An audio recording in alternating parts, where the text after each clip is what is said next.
ትንቢትና እውቀት መገለጥ ቢኖረኝ ተራራን የሚያፈልስ እምነት እንኳን ባገኝ በሰዎች በመላእክት ልሳን ብናገርም ፍቅር ግን ከሌለኝ ምንም አይጠቅመኝም። ፍቅር ፍቅር ፍቅር ነው የጎደለኝ በደልን የምቆጥር ነኝ። ጌታ ይቅር ባይ ያድርገኝ መራራ ስሬን ቁረጥልኝ ባንተ ፍቅር የጣፈጠ ሕይወት ስጠኝ። ትንቢትና እውቀት መገለጥ ቢኖረኝ ተራራን የሚያፈልስ እምነት እንኳን ባገኝ በሰዎች በመላእክት ልሳን ብናገርም ፍቅር ግን ከሌለኝ ምንም አይጠቅመኝም። ፍቅር ፍቅር ፍቅር ነው የጎደለኝ በደልን የምቆጥር ነኝ። ጌታ ይቅር ባይ አድርገኝ መራራ ስሬን ቁረጥልኝ ባንተ ፍቅር የጣፈጠ አሜን። ጌታ ይስጠን። ትንቢትና እውቀት መገለጥ ቢኖረኝ ተራራን የሚያፈልስ እውቀት እንኳን እምነት እንኳን ባገኝ በሰዎችም በሰውም በመላእክትም ቋንቋ ልሳን ብናገር ፍቅር ከሌለኝ ከንቱ ነኝ። እነግራችኋለሁ እውነት ለመናገር ሪል የምናምነው ክርስቶስና ክርስትና ከሆነ የምንሰብከው ወንጌል የእግዚአብሔር መጽሐፍ ከሆነ ፍቅር በሌለበት ልሳን የጸጋ ስጦታ ከንቱ ነው። ሁለተኛ ጳውሎስ አንደኛ በፍቅር ምን ይቀይራል? ችግር የመፍታትን እምቅ አቅም በፍቅር ይቀይራል ይላል ጳውሎስ። ችግርን የመፍታት የማቅለልን አቅም በፍቅር እቀይራለሁ ይላል። ቁጥር 2 ላይ ምን ይላል? ትንቢትም ቢኖረኝ ምስጢርንም ሁሉና ዕውቀትን ሁሉ ባውቅ ተራሮችንም እስካፈልስ ድረስ እምነት ሁሉ ቢኖረኝ ፍቅር ግን ከሌለኝ ከንቱ ነኝ። ይሄ ችግርን የማቅለል ጸጋ፣ ተራራን መናድ፣ ምስጢርን ማወቅ፣ ዕውቀት ማግኘት፣ መመራመር፣ ማጥናት፣ ሪሰርች ማድረግ፣ ፋይንዲንግ ይዞ መምጣት፣ የማህበረሰብን ችግር መፍታት፣ የግለሰቦችን ችግር መፍታት፣ የአገርን ችግር መፍታት፣ ያ አይነት አቅም እኔ ጋር ቢኖረኝ አለ ጳውሎስ ፍቅር ከሌለኝ ከንቱ ነኝ ይላል። ህይወት ከኔ ጋር ናችሁ? ህይወት ውስብስብ ነው። ውስብስብ ነው ህይወት። አማኝ መሆን ብቻ የማይፈታቸው ብዙ ጥያቄዎች አሉ መመለስ የማንችላቸው። ሰው ለነገ ያስባል፣ ይጨነቃል። የኔ ነገ ምን ይመስላል ብሎ በጣም ያወጣል፣ ያወርዳል፣ ያስባል። ዋይ ህይወት ቀላል ስላልሆነ።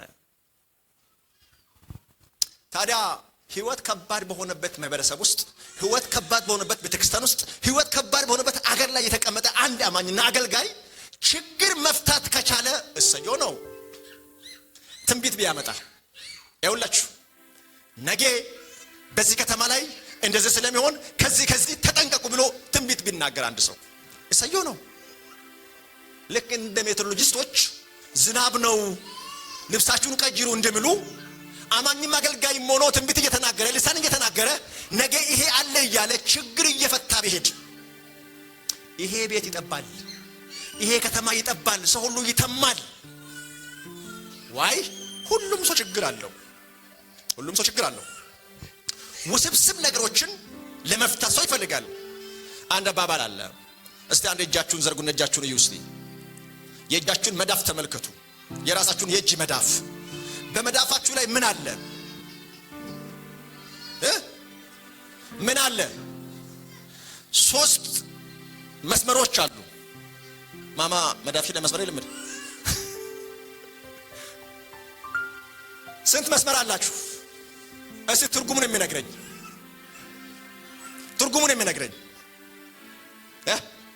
እሺ እኔ እዚህ ቤት አሁን ነብይ ሆኜ የመጣው ማለት ነው። አታውቁኝም። ኤልያስ የሚባል ሰው አታውቁም። ግን እግዚአብሔር ተናግሮኛል አልኳችሁ። አንዳንድ ሺህ ይዛችሁ ተሰብሰቡና ተሰለፉና እጃችሁን አምጡላችኋለሁ። ይሄ ምኑ ይሄ ማለት ይሄ መስመር ማለት ያንተ መነሻ ነው። ይኸው ይሄ መሃል ደግሞ ማለት አሁን ያለበት ነው። ይሄ ማለት መጨረሻ የሌለ ያንተ የተየለለ የሆነ ክብር አለ።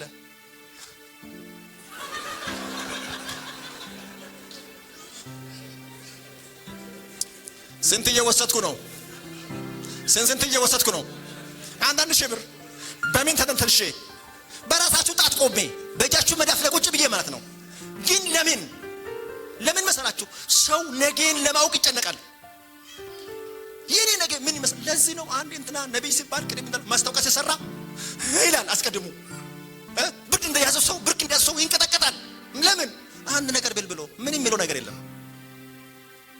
ጳውሎስ አለ ልሳን መናገር ብቻ አይደለም ትንቢት የምናገርና ችግር ፈቺ ጸጋ እኔ ጋር ቢኖር ያንተን ምስጢር እየከፈትኩልህ የቤትን ችግር፣ የአልጋን ችግር፣ የስራን ችግር፣ የትዳርን ችግር እየነገርኩ ያንተን ችግር እየፈታው የሚቀጥል ሰው ቢሆን ትንቢት የምናገር ዕውቀት ያለኝ ሰው ምስጢርን የሚያውቅ ሰው አንተ እኔ አሁን አንተ ያልኩት ለማንም አይደለም። እዚህ ውስጥ አንተ እንደዚህ ይሆናል የሚል ሰው ቢኖር ሰው ይደነግጣል። የኔ ችግር ፈቺ ቸርች ብትሆን ችግር ፈቺ ፓስተሩም አለ፣ ወንጌላዊ አለ፣ ነብይ አለ፣ የቀረ አለ፣ ሐዋርያ አለ፣ ሁሉም አለ። ሁሉም ሰልፍ ይዞ ተራውን ጠብቆ ጳውሎስ ግን አለ ችግር ፈቺ ጸጋ እኔ ጋር ቢኖር ግን ፍቅር ከሌለኝ ፍቅር ግን ከሌለኝ ምንም አይጠቅመኝም ማለት። እኔ ጠየቅኩኝ ለምንድን ነው ጳውሎስ ይሄ ሁሉ ጸጋ እውነት ይሄ ሁሉ ቅባት የትንቢት ቅባት፣ ምስጢር የማወቅ ቅባት፣ ሙታን የማስነሳት ቅባት፣ በሽተኛ የመፈወስ ቅባት፣ አጋንንትን የማውጣትን ቅባት ይቅርብኝ ፍቅር ከሌለ ይቅርብኝ ብሎ በፍቅር ቀይራለሁ ያለው ብዬ አሰብኩኝ። የገባኝ እውነት ጌታ የተናገረኝ ነገር ምን ታውቃላችሁ? ችግር በችግር ይተካል። ንገሩልኝ አንድ ችግር በሌላኛ ችግር ይተካል ብሎ እስቲ አጠቃችሁ ያለ ሰው አንተ አትናገርም። እኔ መጥቼ ነው ማናገር። እያያችሁ ሰውየን እያያችሁ አንዱ ችግር በሌላኛው ይተካል በል እስቲ። ወራተ ነው ቆምላችሁ ይተካል። ዛሬ ከጨጓራ በሽታ የተፋወሰ ሰው ነገ በኩላሊት በሽታ ይታመማል። እውነት ውሸት? ዛሬ ከግፊት የተፋወሰ ሰው ነገ በስኳር ይያዛል። ዛሬ እጁን የዳነ ሰው ነገ እግሩን ሊያመው ይችላል። ችግር በችግር ይተካል። አጨርሰው። አንዳንድ ምርጥ እህቶች አሉ ሴንቸሪ ሲቲ ገቡ ማለት ነው። ከኔ ጋር ናችሁ? ሴንቸሪ ሲቲ ገብተው ለካስ አዲስ የገባ ልብስ አለ። አዲስ ነው፣ ፋሽን ነው። መተው ባለቤታቸው የኔ ፍቅር የኔ ቆንጆ በጣም እኮ ነው የሚወድ እባክህ ልለምን በቃ በምንም አይነት እችን ልብስ እፈልጋታለሁ። በቃ ምንም ማድረግ አልችልም። ምን ሆነሻል የኔ ውድ የኔ ቆንጆ? ቤታችን ላይ እኮ እንትን የለም፣ ምንም ማውቆ ታሪክ የለም። አይኔ በዚህ ልብስ ላይ ወጥቋል። አላሳተሽና እሺ በቂ ተመሪ አይ አሁን ምን አልተቀየረም ተሆኑ አይ እንደዚህ አይነት ነገር ብሎ ነገር የለም። ትገዛኛለህ አትገዛኝም? እንደውም አትገዛኝ ከሆነ በቃ የኔ ያንተ ጉዳይ አደጋ ላይ ነው። በጌታ በኢየሱስ አደጋ ላይ፣ ትዳራችን አደጋ ላይ። የተቸገረው ምን ይሆናል እንደሚባል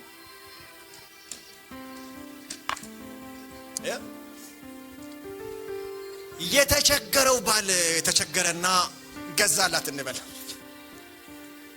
በቃ እንደምንም ሆኖ ገዛላት። በቃ አንተን በቃ ምን ልበል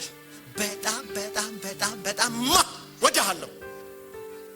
እንደው ምን ቀን ላይ ወደኔ መጣ የኔ ባል ሆንክልኝ ቀን ያ ቀን የተባረከ ይሁን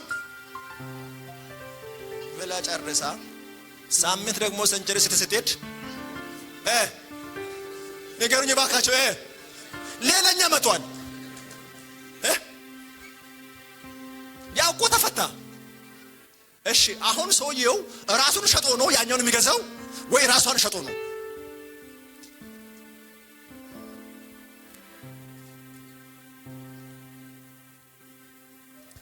ችግር መፍታት ሰው የሚፈልገው መሪ የሚፈልገው አገልጋይ የሚፈልገው የቸርች ፓስተሮችም አገልጋዮችም መሪዎችም የሚፈልጉት ችግር ፈቺ ሰው።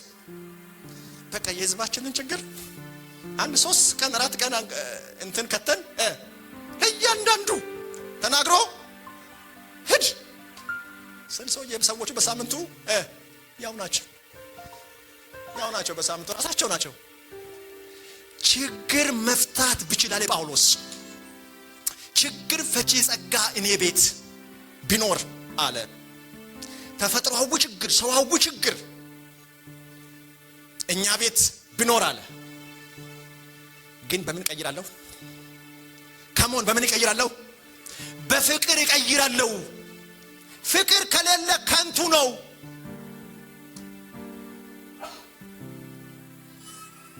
አስቡ፣ ብዙ ችግሮች ሊፈቱ ይችላሉ።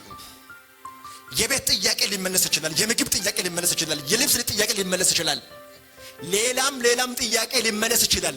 የፍቅር ጥያቄ ካልተመለሰ ያ ቤተክርስቲያን ያ አማኝ አደጋ ላይ ነው ማለት ነው። እግዚአብሔር ፍቅር ይመልሰልን። ችግር ከመፍታት ፍቅር ለምን መስላችሁ? ፍቅር ካለ ችግር እንኳን ቢኖር ችግር እየለዘበ እየረገበ ይጠፋል። ፍቅር ስላለ። ሶስተኛና የመጨረሻው